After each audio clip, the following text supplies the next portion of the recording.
Hola, muy buen día tengan todos. Somos el grupo número 6 y en esta ocasión estaremos hablando acerca del ácido fólico, el ácido pantoténico y la biotina. Comenzaremos con el ácido fólico, dando primeramente una breve historia acerca de esta vitamina.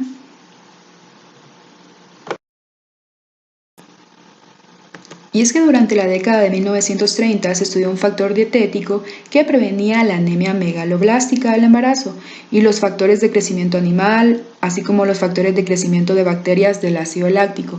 Cuando se habla de anemia megaloblástica, es un tipo de anemia en el que la médula ósea produce menos glóbulos rojos, de forma ovalada que son anormalmente grandes. Y este tipo de anemia es una consecuencia cuando hay una carencia de ácido fólico. Bien, continuando, se descubrió que algunos alimentos como el hígado, las espinacas, la levadura son muy buenas fuentes de estos factores. Debido a la relativa facilidad para realizar ensayos de crecimiento bacteriano, los factores de crecimiento bacteriano se purificaron extensamente a partir de hígado y levadura y luego se cristalizaron. Y finalmente se determinó que los diversos factores antianémicos y de crecimiento tenían una estructura común y se denominaron folato. El folato es la parte aniónica del ácido fólico. Y fue en el año de 1946 que se identificó y sintetizó el ácido fólico usando técnicas que ya habían sido estudiadas con otras pteridinas, como por ejemplo los pigmentos de mariposa. La asteridina es el compuesto del cual proviene el ácido fólico. Cabe destacar aquí al doctor Roger Williams, que fue un bioquímico estadounidense que es conocido por su trabajo en vitaminas y nutrición humana. Él tuvo papeles principales en el descubrimiento del ácido fólico, del ácido pantoténico, de la vitamina B6, ácido lipoico y avidina.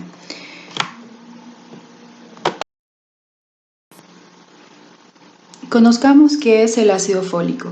El ácido fólico es una vitamina fundamental para la adecuada formación de las células sanguíneas. Es una vitamina que pertenece al complejo B y es fundamental para el desarrollo, el crecimiento y para reducir los posibles defectos del cerebro y la columna en los fetos. Entre las principales características que se pueden mencionar del ácido fólico, tenemos que es conocida también con el nombre de vitamina B9, folacina o folato. Se absorbe en el intestino delgado.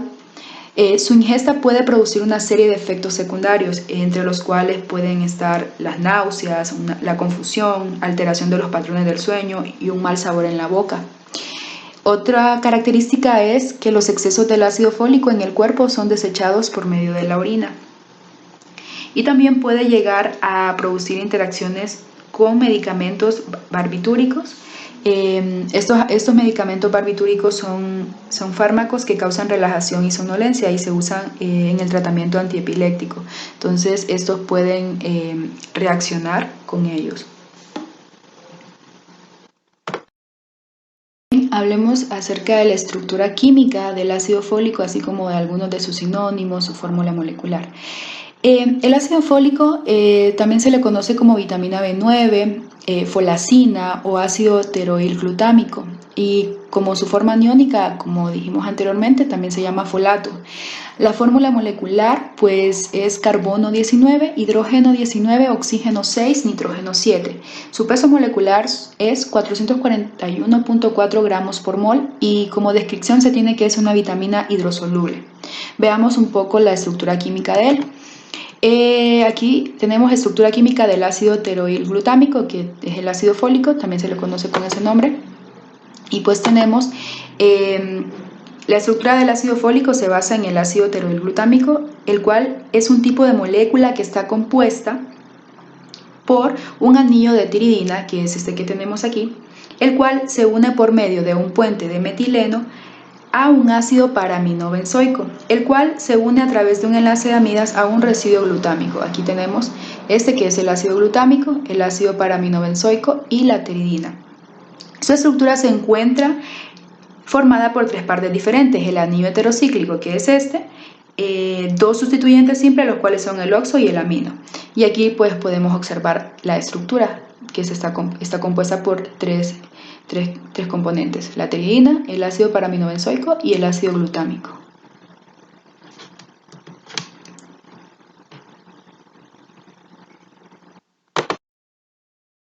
Bien, hablemos un poco acerca de la síntesis del ácido fólico. Aquí pues acabamos de mencionar que este está compuesto por tres componentes: la base nitrogenada, que es la pteridina; la base central, que es el paraminobenzoato; y la porción final, que es el ácido glutámico o el glutamato. Este glutamato también se le conoce como el tetrahidroteroilglutamato, que es un sustrato que, pese a que nosotros podemos sintetizar las bases nitrogenadas, no somos capaces de unir cada uno de estos componentes que están aquí para formar el ácido fólico que necesita nuestro organismo. Es por ello que nosotros lo debemos incorporar en la dieta. Ahora, pero también lo podemos obtener del metabolismo que realizan los microorganismos en el tracto gastrointestinal, pero las bacterias sí son capaces de sintetizar sus propios folatos y lo hacen a partir de dos sustratos: la pteridinohidrofosfato y el ácido paraminobenzoico. La unión de estos dos componentes la realiza una enzima denominada dihidroteroato sintetasa, formando ácido dihidroteroico, y posteriormente la molécula de ácido dihidroteroico que acabamos de decir que se forma se va a unir con una o varias moléculas del glutamato gracias a una reacción catalizada por la enzima dihidroteroato sintetasa, y de esta forma se obtiene el ácido dihidrofólico o 7,8-dihidrofólico. También aquí tenemos el dihidrofolato reductasa, que reduce a otro de los enlaces dobles del anillo de la piridina, formando tetrahidrofolato, que este se comporta como coenzima, es decir, que es una sustancia que participa momentáneamente en una reacción enzimática. Ahora hablemos de la ingesta recomendada de ácido fólico, y es que según el requerimiento adecuado actual es para niños de 150 a 300 microgramos, 400 microgramos para adolescentes, adultos y ancianos, 600 microgramos para mujeres embarazadas, 500 microgramos para mujeres lactantes. Es posible que se requieran niveles más altos para minimizar el riesgo de defectos de nacimiento, y la recomendación es que para las mujeres en edad fértil que están en condiciones de quedar embarazadas es tomar 400 microgramos de ácido fólico por día, derivado de suplementos más alimentos fortificados, además de su ingesta habitual de folato en los alimentos.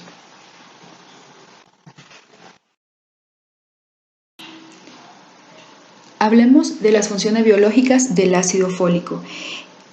Bueno, una de ellas es en el metabolismo del ADN, ARN y proteínas. Anteriormente en la síntesis mencionábamos al tetrahidrofolato o ácido tetrahidrofólico, que dijimos que era una coenzima. Bien, en el organismo pues es una coenzima fundamental en la biosíntesis de aminoácidos y ácidos nucleicos. Cuando no hay suficiente ácido fólico, pues vamos a tener una síntesis defectuosa de ADN, y es por ello que el ácido fólico evita esta síntesis defectuosa.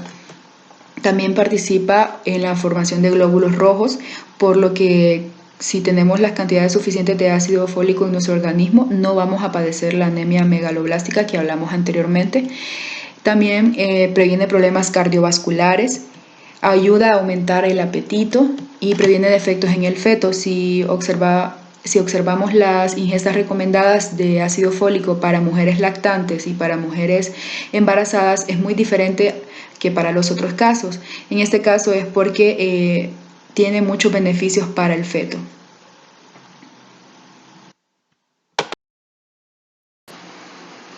Ahora hablemos de las fuentes naturales donde podemos encontrar esta vitamina tan importante. El ácido fólico puede ser obtenido con facilidad de algunos de los alimentos que consumimos día con día. Este tipo de alimentos pues son principalmente los vegetales y las verduras que tienen sus hojas verdes, como por ejemplo los espárragos, el brócoli, el aguacate, las espinacas, y algunas frutas como las naranjas y las almendras. La soya, los champiñones, el coco y las moras también son fuente importante de ácido fólico, entre otros alimentos. Ahora, hablando de solubilidad del ácido fólico, tenemos que es fácilmente soluble en soluciones diluidas de hidróxidos y carbonatos alcalinos, Es muy poco soluble en agua y es insoluble en acetona, alcohol, cloroformo y éter.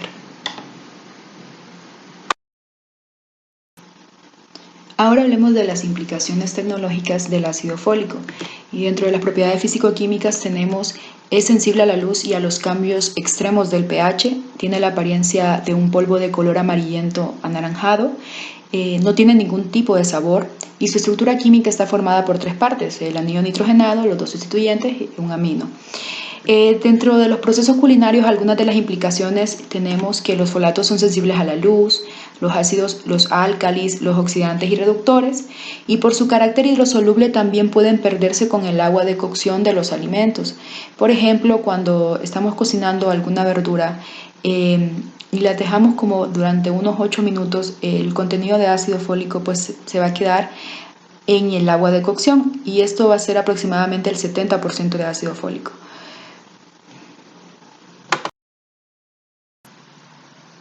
Ahora hablemos de legalidad para el ácido fólico y es que el ácido fólico lo encontramos en la Ley General de la Fortificación de Alimentos.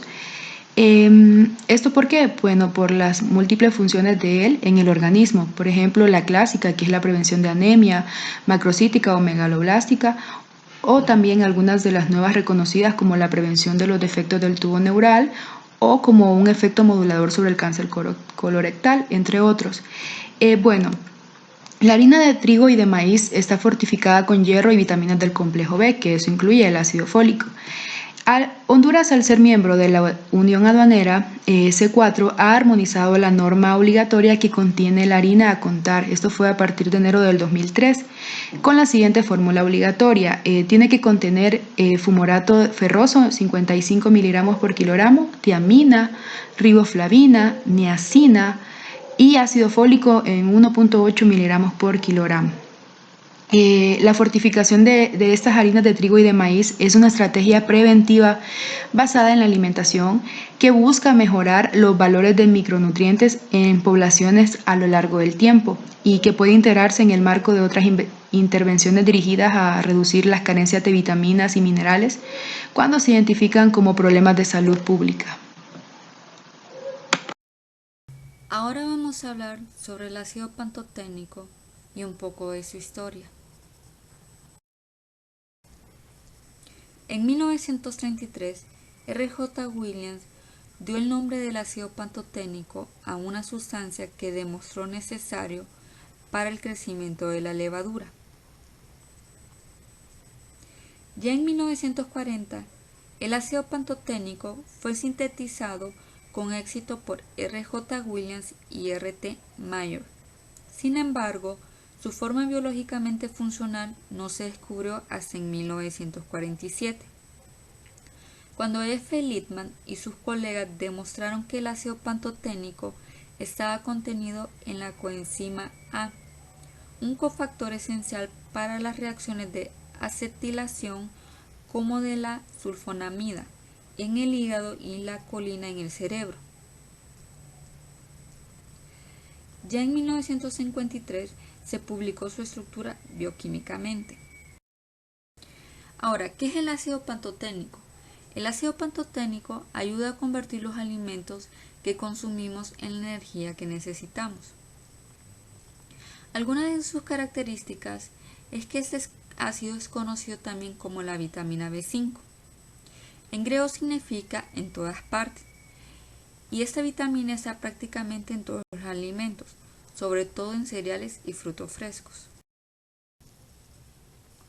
Estructuralmente, el ácido pantoténico es la amida que se forma entre el ácido pantoico, un alfa hidroxiácido, y el aminoácido beta-alanina. Algunos sinónimos que recibe este ácido es la vitamina B5, como antes ya lo habíamos mencionado, y vitamina W. Algo importante de esta vitamina es que es hidrosoluble, es decir, que puede disolverse en agua. El mecanismo de acción del ácido pantoténico es un precursor de la coenzima A, que es un cofactor esencial para las reacciones de acetilación. También se requiere para la síntesis de esteroides, hormonas, porifinas, aceticolina y otros muchos compuestos. También es esencial para la función de la piel. Dado que el ácido pantoténico es esencial para todas las formas de vida, se encuentra ampliamente distribuido en la naturaleza y fácilmente disponible en las fuentes de alimentos. Alimentos particularmente ricos en ácido pantoténico se encuentra el hígado, el riñón, la levadura, la yema de huevo y el brócoli. No se ha establecido cantidades diarias recomendadas formales para el ácido pantoténico, pero la ingesta diaria recomendada para niños de 1 a 3 años es 2 miligramos por día. Niños de 7 a 10 años sería de 4 a 7 miligramos por día. Adultos y adolescentes serían de 4 a 7 miligramos por día. Mujeres embarazadas 6 miligramos por día y mujeres lactantes 7 miligramos por día. Se considera que el exceso de vitamina B5 no presenta problemas de toxicidad. El único efecto adverso observado es la diarrea, como resultado de una ingesta excesivamente alta de ese nutriente, el cual sería de 10 a 20 miligramos por día.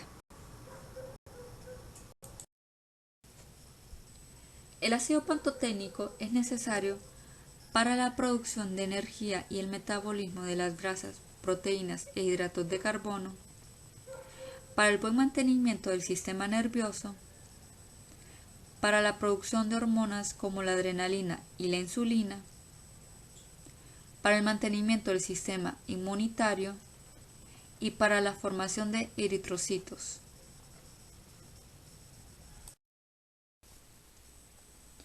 Como se observa, en la tabla nos muestran las proporciones y las cantidades en miligramos que se encuentra el ácido pantoténico en algunos alimentos, como por ejemplo el hígado de res, ya sea cocido o frito, en una proporción de 3 onzas, contiene 5.6 miligramos. Las semillas de girasol tostadas, en una proporción de 1 onza, contienen 2 miligramos. El pescado, en una proporción de 3 onzas, contiene 1.9 miligramos. El yogur sin grasa, en una proporción de 8 onzas, tiene 1.6 miligramos. La langosta, en una proporción de 3 onzas, contiene 1.4 miligramos. El aguacate, en una proporción de medio fruto, es decir, la mitad, contiene 1 miligramo. El camote, ya sea cocido o con piel, en una proporción de media taza, contiene la misma cantidad de ácido pantoténico que el aguacate. La leche, en una proporción de 1 taza, es decir, 8 onzas, tiene 0.87 miligramos. La carne de cerdo, filete de lomo, magra, cocida o rostizada, en una proporción de 3 onzas, contiene 0.86 miligramos. Y por último, el pollo, ya sea cocido o rostizado, en una proporción de 3 onzas, contiene 0.83 miligramos de ácido pantoténico. Otras fuentes naturales, como el huevo, tienen 0.70 miligramos. Media taza de queso tendría los mismos miligramos que un huevo grande. Media taza de lentejas, ya sean semillas maduras o cocidas, tendrían 0.63 miligramos. Media taza de guisantes, ya sean semillas maduras o cocidos, tendrían 0.58 miligramos. Champiñones blancos o crudos, en una proporción de media taza, tendrían 0.52 miligramos. Una onza de cacahuates tendrían 0.50 miligramos. El brócoli cocido, en una proporción de media taza, tendría 0.58 miligramos. Una naranja entera tendría 0.30 miligramos y una rebanada de pan integral tendría 0.21 miligramos de ácido pantoténico. Cabe destacar que una porción de 3 onzas de carne o pescado es aproximadamente el tamaño de un mazo de cartas. El ácido pantoténico, conocido también como vitamina B5, es del grupo de las vitaminas B necesarias para la vida. Es una vitamina soluble en agua. Se encuentra en cantidades adecuadas en la mayoría de las dietas humanas. Tienen funciones bioquímicas importantes en varias reacciones enzimáticas, pero su carencia en los seres humanos es muy rara. Ahora hablaremos un poco sobre las implicaciones tecnológicas. En las propiedades físico-químicas, tienen un pH neutro relativamente estable. Las preparaciones multivitamínicas comúnmente contienen el derivado alcohólico del ácido pantoténico. Las sales de calcio y sodio de D-pantotenato también están disponibles como suplementos vitamínicos. En los procesos culinarios, el ácido pantoténico es hidrosoluble y muy sensible al calor, por lo que es normal que se produzcan pérdidas durante la preparación de los alimentos, ya que el calor desactiva y destruye la vitamina. El ácido pantoténico se encuentra presente sobre todo en la parte externa de los cereales, por lo que la retirada de la cáscara antes de la molienda de los granos reduce la cantidad de forma significativa. En la legalidad no aplica, pero podemos decir que el ácido pantoténico está ampliamente disponible en fuentes dietéticas y la deficiencia humana en ácido pantoténico es rara. No obstante, la administración de pantotenato es útil para contrarrestar los efectos inhibitorios que ciertos fármacos y enfermedades tienen sobre el metabolismo respiratorio y otras actividades. Ahora hablaremos de la biotina, comenzando con una breve introducción sobre su historia. La historia de la biotina comienza aproximadamente en 1916, cuando Bittman y Margaret Boas observaron que una dieta que contenía un alto porcentaje de clara de huevo causó síntomas tóxicos en animales de experimentación, desarrollando un síndrome característico que llamaron síndrome de lesión de clara de huevo. También descubrieron que el hígado, la levadura y otros alimentos contenían un factor que protegía a los animales contra esta lesión. Es por esto que en 1931 se confirmó que esta observación era cierta y se llamó a este factor protector vitamina H. Luego, desde experimentos con levadura y Rhizobium R, se determinó que esta sustancia era idéntica a la coenzima R, una sustancia aislada por Allison, Hoover y Duff en 1913 de la bacteria Azo. Posteriormente, en 1936, investigadores aislaron un factor de crecimiento de la yema del huevo al que llamaron bios, que procede de la palabra griega vida. Luego, en 1940, se demostró que la vitamina H más bios y la coenzima R eran la misma sustancia, entonces le llamaron biotina. Y para finalizar, en 1941, Vincent Dubé-Jan, un químico que ganó el Premio Nobel de Química en 1955, obtuvo la vitamina en forma cristalina pura y se estableció su fórmula empírica. ¿Qué es la biotina? Esta es una vitamina también denominada vitamina B7, B8, H o coenzima R, miembro de la familia de vitaminas B, que se presenta principalmente unido a proteínas o polipéptidos, que se encuentran en muchos alimentos que ayudan a convertir los carbohidratos, las grasas y proteínas que consumimos en energía. Es esencial para la síntesis y degradación de grasas y la degradación de ciertos aminoácidos, por lo que es importante en procesos metabólicos, fisiológicos y bioquímicos. Con respecto a su estructura, la biotina es un compuesto bicíclico, en donde uno de los anillos contiene un grupo ureido y el otro contiene azufre y se denomina anillo de tetrahidrotiopeno. El segundo anillo tiene una configuración de bote entre sí y una cadena lateral de ácido valérico. Hay tres formas de biotina: biotina libre, que es la única útil para los seres humanos, la biotina, E-biotina, L-lisina y dos sulfóxidos L y D de la biotina. Debido a que la biotina tiene tres carbonos asimétricos en su estructura, Existen 8 estereoisómeros, de los cuales solo uno, la biotina o D-biotina, se encuentra en la naturaleza y es enzimáticamente activo. Hablando de forma general sobre el mecanismo de acción, la biotina actúa como coenzima en las reacciones de carboxilación esenciales para el metabolismo de lípidos e hidratos de carbono. Como podemos ver en la imagen, esta se encuentra en la célula unida con lisina, que es un aminoácido, formando bioctina. La bioctina se une covalentemente a ciertas enzimas relacionadas con la formación o la utilización de dióxido de carbono y ejerce así su función de coenzima, es decir, que actúa en la transferencia como aceptor y donador de dióxido de carbono en numerosas carboxilasas. Todas estas enzimas son esenciales para el proceso de duplicación celular.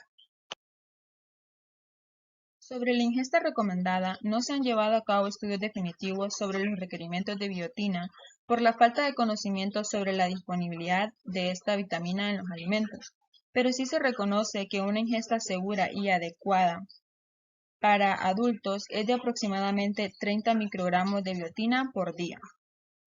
Aquí podemos ver una tabla donde especifica más o menos los microgramos de biotina a consumir por día, tanto para hombres como mujeres en rangos específicos de edad.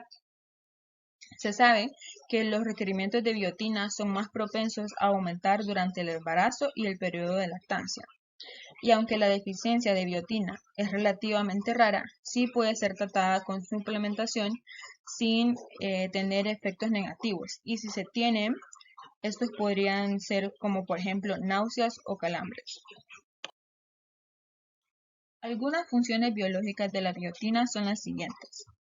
Es la precursora de la enzima biotinidasa, compuesto que funciona como coenzima de carboxilosas, interviniendo en las reacciones de carboxilación que fijan el dióxido de carbono. Esto es importante para la síntesis y utilización de ácidos grasos.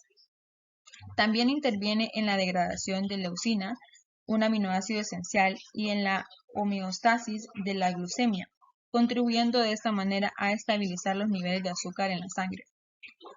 Participa en la respiración celular y producción de energía. Esto es importante para el metabolismo tanto de los hidratos de carbono como de lípidos y proteínas. Desempeña un papel importante como factor de crecimiento celular, interviniendo en la síntesis de ADN, implicándose en la regeneración celular y tisular. Es por esto que a menudo escuchamos que se recomienda la biotina como suplemento para mantener la piel hidratada, fortalecer el cabello y las uñas. También interviene en la formación de la hemoglobina y se relaciona con el alivio de dolores musculares para combatir el insomnio y depresión.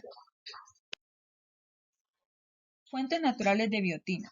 Los alimentos más comúnmente considerados como fuentes amplias de biotina son productos animales como huevos, hígado y productos lácteos. En la tabla podemos observar que se nos especifica la cantidad de biotina en microgramos que hay en ciertos alimentos. Y vemos que predominan los frutos secos como el maní, avellanas, almendras y nuez. Y también tenemos el huevo, pero veamos que dice específicamente huevo cocido. ¿Por qué? Las yemas del huevo son muy ricas en biotina, pero es importante consumirlas cocidas para que se produzca una absorción adecuada. Esto es porque la clara del huevo cruda contiene una proteína que se llama avidina, que impide la absorción de biotina en el intestino. Es por esto que tiene que estar bien cocido. La avidina se desnaturaliza por la cocción y pierde su función, pero la biotina puede soportar altas temperaturas sin modificarse, por lo que al comer un huevo cocido nos estaría proporcionando biotina sin avidina. Bueno, aquí tenemos enlistados otros alimentos como verduras, zanahoria, camote, tomate, y nos especifica también la cantidad de microgramos de biotina que contiene. Como podemos ver, tiene menor cantidad de biotina que las primeras que estaban en la tabla, que son los frutos secos y el huevo o productos cárnicos. Solubilidad de la biotina. Esta es considerada hidrosoluble, lo que quiere decir que se disuelve en agua. Aproximadamente 22 miligramos de biotina pueden disolverse en 100 mililitros de agua. También es soluble en etanol y cabe aclarar que es mucho más soluble cuando el agua está a una temperatura más elevada. Y también es soluble en disoluciones diluidas de hidróxidos alcalinos, pero insoluble en otros solventes orgánicos comunes. Sobre las implicaciones tecnológicas de la biotina, realmente no encontramos información específica, pero sí entre sus propiedades es que sí es estable al calor, pero es fotosensible, es decir, que tiene sensibilidad a la luz solar y otras fuentes de luz.